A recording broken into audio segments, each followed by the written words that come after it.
আসসালামু আলাইকুম। সাইদাস কিচেন থেকে আবারও সবাইকে স্বাগত জানাচ্ছি আরও একটি নতুন এপিসোড দেখার জন্য। আম ফুরিয়ে যাবার আগেই আবারও একবার বানিয়ে নিলাম আমি আমসত্ত্ব, কাঁচা পাকা আম দিয়ে। তো দেখে নিন আমি কিভাবে আমসত্ত্বটা বানিয়েছি। এজন্য আমি এখানে 7টা আম নিয়ে নিয়েছি। তো আমগুলো আমি প্রথমে পরিষ্কার করে উপরের স্কিনটা ছাড়িয়ে নিয়েছি। এই তো দেখুন কাঁচা পাকা মিলেই আছে আম। তারপর আমি এগুলো এখন কুচি কুচি করে নিব। তো আপনারা চাইলে আপনাদের পছন্দ মতো কুচি করে নিতে পারেন। তো যেভাবে খুশি এভাবে কেটে নেওয়া যাবে, কারণ এগুলো সেদ্ধই করা হবে। তো চলুন সেদ্ধ করে নেই। এজন্য আমি ফ্রাই প্যান বসিয়ে দিয়েছি আর এখন দিয়ে দিচ্ছি আমি আমগুলো।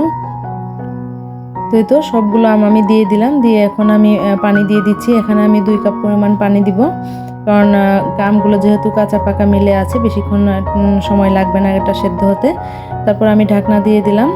তো বলক চলে এসেছে, এখন একটু ঢাকনা খুলে দেখব কি অবস্থা।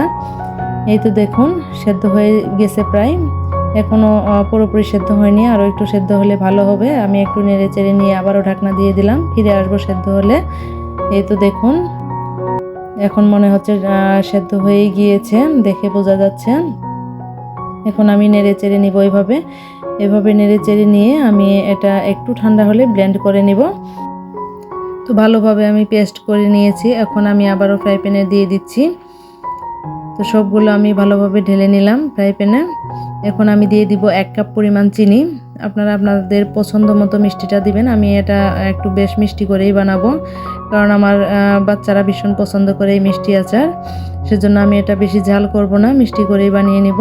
তো আমি আমার মতো করে চিনিটা দিয়ে নিলাম, আপনারা আপনাদের পছন্দ মতো চিনিটা দিবেন। তারপরে দিয়ে দিচ্ছি 1 চা চামচ পরিমাণ লবণ, দিয়ে চিনিটা একটু গলে যাওয়া পর্যন্ত একটু নেড়ে নিচ্ছি। তো এই পর্যায়ে একটু নরম হবে, আস্তে আস্তে এটা পানিটা টেনে আসবে। এই তো দেখুন থকথকে ভাব চলে এসেছে।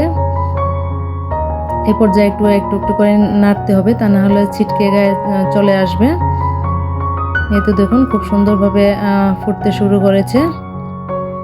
তো এখন আমি দিয়ে দিচ্ছি 1/2 চা চামচ পরিমাণ চিলি ফ্লেক্স। তো এটা আমি খুবই সামান্য পরিমাণ দিয়েছি, যাতে বেশি ঝাল না হয়ে যায়।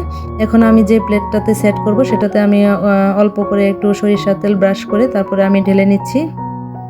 আম ফুরিয়ে যাওয়ার আগে আরও একবার ট্রাই করতে পারেন, এই আচারটা খেতে আসলে ভালো লাগে আর বেশ কিছুদিন সংরক্ষণ করা যায়। তো এই তো ছড়িয়ে নিচ্ছি, ছড়িয়ে নিয়ে আমার কাছে মনে হচ্ছে এটি বেশি মোটা হবে, সেজন্য আমি কিছুটা পরিমাণ উঠিয়ে নিচ্ছি। তো কিছুটা পরিমাণ উঠিয়ে নিয়ে আমি এটা আবারও একটু টেপ করে নিচ্ছি।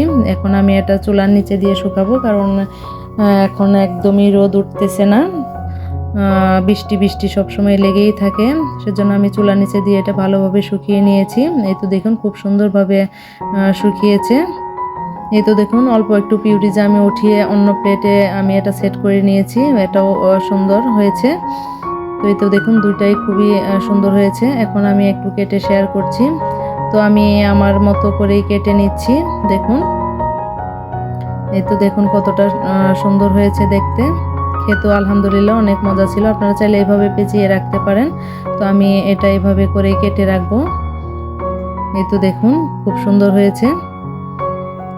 তো আচারগুলোর ফাইনাল লুক দেখেন কতটা লোভনীয় হয়েছে। আমার বাচ্চারা তো ভীষণ পছন্দ করেছে এই মিষ্টি আচার। আশা করি আজকের ভিডিওটি আপনাদের ভালো লেগেছে। যদি ভিডিওটি ভালো লেগে থাকে তাহলে অবশ্যই লাইক, কমেন্ট ও শেয়ার করতে ভুলবেন না।